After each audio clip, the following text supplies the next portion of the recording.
अस्सलाम वालेकुम। आपको पता है कि हम इंसान दुश्मनी पे माशाल्लाह से हदीसें पढ़ रहे हैं और जो है काफ़ी उस पर हमने हदीसें भी पढ़ ली हैं, उसी को कंटिन्यू करेंगे। हज़रत अयास रज़ी अल्लाह ताला अन्हु बिन हमार बयान करते हैं कि रसूल खुदा सल्लल्लाहु अलैहि वसल्लम ने फरमाया कि बिलाशुबा अल्लाह ताला मेरी तरफ वही की है, तुम लोग तवाज़ु से काम लो यहाँ तक कि किसी पर कोई ज़्यादती ना करे और कोई किसी के मुकाबले पर फ़ख्र ना करे। अबू दाऊद की हदीस है।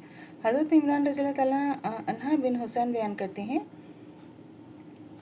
कि एक शख्स ने एक दूसरे शख्स के हाथ को काटा। इसने अपने हाथ को ज़ोर से खींचा तो काटने वाले का एक सामने का दांत या यूँ कहा कि सामने का दांत टूटकर गिर पड़े। इसने रसूल खुदा सल्लल्लाहु अलैहि वसल्लम के सामने इसके ख़िलाफ़ फरियाद की तो रसूल खुदा सल्लल्लाहु अलैहि वसल्लम ने इससे फरमाया, तू मुझे क्या कर रहा है? क्या तू मुझे ये कहता है कि मैं इसे हुक्म दूँ कि वो अपना हाथ तेरे मुँह में दिए रखे ताकि तू उसे चबा जाए जैसे नर ऊँट चबाता है। अगर तू चाहे तो अपना हाथ इसके मुंह में दे दे ताकि वो इसे चबाए, फिर उसे खींच ले अगर तू चाहे। तो ये सही निसाई की हदीस है। यहाँ जो वाक़ई बयान हुआ है इसके बारे में जो कुछ हज़रत सल्लल्लाहु अलैहि वसल्लम ने फरमाया, इससे वाज़ेह होता है कि मज़लूम अगर अपने बचाव के लिए कुछ करे, इससे ज़ालिम को तकलीफ़ पहुँच जाए या इसके जिस्म का कोई हिस्सा ज़ाया हो जाए तो वो ज़ालिम फरियाद करने का हक़दार नहीं होता, क्योंकि मज़लूम को अपने आप को बचाने का हक़ था। ज़ालिम को जो तकलीफ़ भी पहुँची है इसके अपने ज़ुल्म के नतीजे में पहुँची, लिहाजा वो अपने क़सास का मुतालबा करने का हक़ नहीं रखता। कितनी ज़बरदस्त हदीस है ना। ये देखें कि किसी को भी इजाज़त नहीं है किसी को नुकसान पहुँचाने की।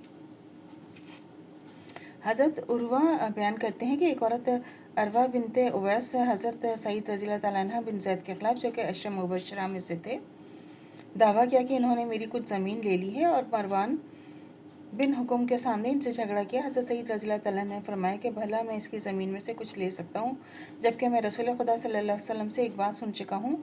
कि मरवान ने कहा, आपने रसूल खुदा सल्लल्लाहु अलैहि वसल्लम से क्या सुना था?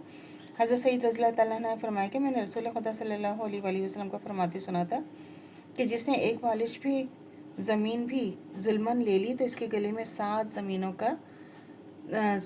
तक का तोक डाला जाएगा। इस पर मर्दान ने इनसे कहा कि इसके बाद आपसे गवाह नहीं मांगता। फिर हज़रत सईद रज़ी अल्लाह तआला ने, ए खुदा, अगर ये झूठी है तो इसे अंधा कर दे और उसे उसकी ज़मीन में ही में मार।